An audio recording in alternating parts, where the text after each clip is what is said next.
কাপড়ের কাপড়টা চেহারার উপর থেকে সরায়া জীবনের শেষবারের মতো মা দেখেছে, জীবনের শেষবারের মতো বাবা দেখেছে।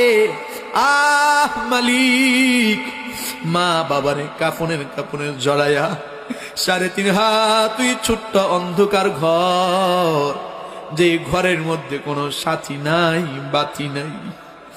আয় আল্লাহ তাআলা, কঠিন শীতের মধ্যে ল্যাপ কম্বল তোষক কত আয়োজন করিয়া ঘুমাই, তারপরও কত ঠান্ডা লাগে, ঘুম হয় না।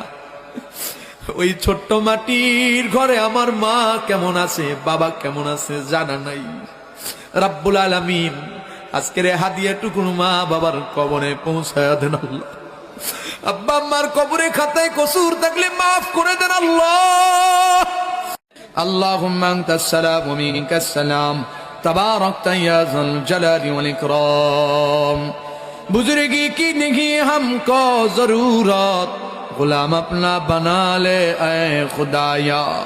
बता हमको तेरे राह किस तरफ है, तेरे राह पर चला हमको खुदाया। ও পর্দার আলের মায়েরা, ও আমার বোনেরা, নামাজের মুসল্লার মধ্যে নামাজের মতো বসিয়া 2 হাত আসমানের মালিকের দিকে তুলিয়া নিজের গুনাহ খাতার কথা স্মরণ করিয়া 2 চোখের 2 ফোঁটা পানি ছেড়ে দিয়া কান্দরে মা। যদি কান্না না আসে মন রে বুঝাও রে মন। একদিনই ঘরের দরজা দিয়া নতুন বউ হইয়া ঢুকছিলাম, কতজনে শরবত খাওয়াইলো, কতজনে পাকার বাতাস করলো।